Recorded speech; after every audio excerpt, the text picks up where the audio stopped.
जी अस्सलाम वालेकुम। कैसे हैं आप सब लोग। आपका मेज़बान पबजी लवर यासिर शानी आपकी खिदमत में हाजिर है। बहुत से लोग ये मैसेज कर रहे हैं और कमेंट सेक्शन में भी और इनबॉक्स भी मुझे आ रहे हैं कि आपने कल वादा किया था वकार जगा साहब के प्रोग्राम में कि आप पबजी पर कोई वीडियो बनाएंगे और किसी पबजी प्लेयर का मौक़िफ़ भी लेंगे।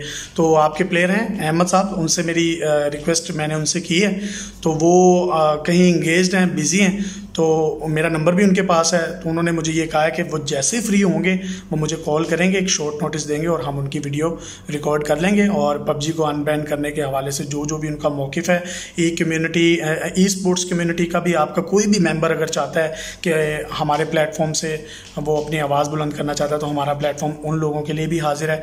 गैर मशरूत माफ़ी मैं कल भी मांग चुका हूँ। अगर किसी की दिल आज़ारी हुई है तो माफ़ी मांगने में कोई बड़ा छोटा नहीं होता, मैं आज भी माफ़ी मांग लेता हूँ, कोई इशू नहीं है।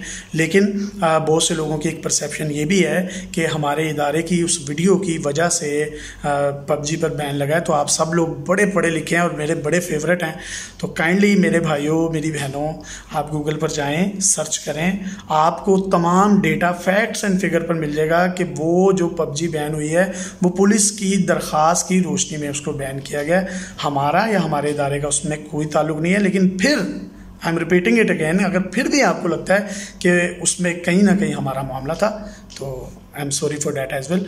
और जितने भी आपके ई स्पोर्ट्स कम्युनिटी के लोग हैं और जो पबजी को खेलते हैं और जो नॉन प्लेयर हैं उनके लिए भी मेरा इदारा हाजिर है। आप मुझसे कांटेक्ट कर सकते हैं, आपके रिप्रेजेंटेटिव के पास मेरा नंबर है, आप मुझे बताएं, आप लोगों के भी इंटरव्यूज़ कंडक्ट हो जाएंगे।